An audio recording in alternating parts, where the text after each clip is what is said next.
This trailer is fake. In fact, every Mushoku Tensei teaser trailer is pre-animated.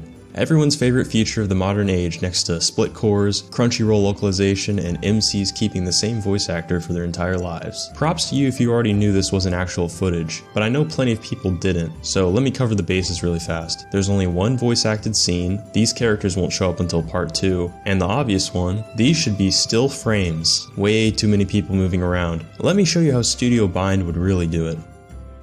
Much better. So what do we know? For the other seasons, a pre-animated trailer is released 1 year before the planned air date. The teaser for season 1 dropped in October of 2019, with a start planned for October of 2020. Not sure why this didn't pan out, but it set the precedent, and season 2's trailer followed the same pattern, with the teaser in July 2022 and the first episode a year later. So season 3's trailer is pre-animated. Big whoop. Well, it's concerning for a few reasons. One, the quality of the actual anime is almost always likely to be worse than a pre-animated trailer. It should be the studio's chance to flex on 90 seconds and build up hype for the series, but this looks kind of meh. And content-wise, this is supposed to be by far the best season in my opinion. 2. Typically a teaser comes out when the anime is midway through production. That's my guess, I don't actually have any knowledge about the industry, but Toho's financial report from July 15th gave our beloved, crass, vulgar, excessive, lowbrow Season 3 an April 2026 release, and presumably Part 2 in December, meaning the teaser lead time is a season shorter than normal. Last time the gap between seasons was 19 months, and Studio Bind produced one other anime during that period. This time the gap is projected to be 21 months, but they produced 2 other anime in that period, and I, like many others, fear they are too distracted inflating Nagi to do this season any justice. With some tangential evidence I'll show later in the video, I have a hunch they're going to delay it until the summer, and the April date is just to make investors excited. Until there's an actual announcement, I will hold out hope that they'll delay it. So what happens in season 3? Some of the best arcs and a whole lot of nothing. I made a short a while ago trying to predict what would be covered and when it would air. Actually, I did this twice, and it looks like I'm completely wrong for both for more than one reason. Obviously, I went over the date thing already, but for material covered, season 1 being 6 volumes and season 2 also being 6 volumes, I predicted season 3 would do the same. But I received plenty of comments telling me that makes no sense because volume 17 is the perfect climax for a season finale, which may be true, but does Studio Bind always do the smart thing? There's no predicting that right now. Frankly, I can skip volume 13 and 18 and pretend like they don't exist. Studio Bind could make them one episode for all I care, so long as it gives the big arcs more screen time. I know that may be offensive to the slice of life enjoyers out there, but let's be honest, you guys would watch a full season of the cast putting together a jigsaw puzzle, and you know,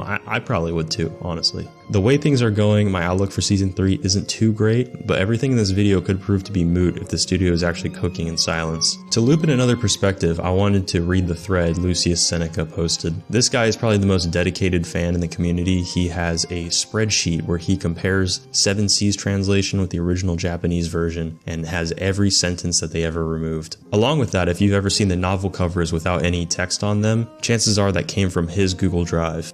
Okay, let's begin. Cautiously optimistic. I've seen a lot of PTSD regarding this announcement, and I understand why. That said, I also noticed that many people don't know that the team changed in the middle of season 2. Hirano was the director of Core 1, they removed him, and he was replaced by Shibuya, and a producer from season 1 who had many connections returned and brought in a lot of people. That new Core 2 team only had 4 months to work out everything and improve what was already done by the Core 1 team, and they gave us the episode with the highest rating of all of season 2 and another top 5 for the series. Now, that team has expanded and has much more time to work on everything, and has been working on it from the start. They brought in new talent, a mecha expert who worked on Evangelion, Macross, and Gundam, and KU, who is a famous physics animator. Personally, many of the complaints I had about Hirano's direction in Core 1 were resolved in Core 2. I really like Shibuya's work, and I look forward to seeing what he can do with a good team and more time. It should be noted that the news about the production date came from a financial report for investors, which usually tends to generate hype for them, so I wouldn't take that date 100% seriously. I'd say it's highly likely, but with a pinch of doubt. Check out Witch Hat Atelier. It was supposed to come out this year, and they've already announced a delay to 2026, so we'll have to wait for an official premiere announcement and another trailer or key visual. But my mood is this, cautiously optimistic. Hours before they released the trailer, I saw people asking KU if he was going to be there to animate Eris. He himself said no, that they didn't call him. In those same hours, I saw a couple of doomers saying that the folks at Bind were real idiots for not reaching out to him again. When the trailer came out, the guy came out saying that he was dying to share the news and was holding back back all of his strength not to spill it. In fact, Bine did reach out to him precisely for that one scene, and how happy he was he got to animate this specific moment, because like many others, he had waited years to see that moment animated, and doing it himself made him very happy. He left those doomers looking like total idiots, so don't believe everything some doomers say. Update: the 2024 report had Spy Family Season 3 coming out this month, but now we know it's set for October. As I said, financial report equals hype for investors. Thank you for watching.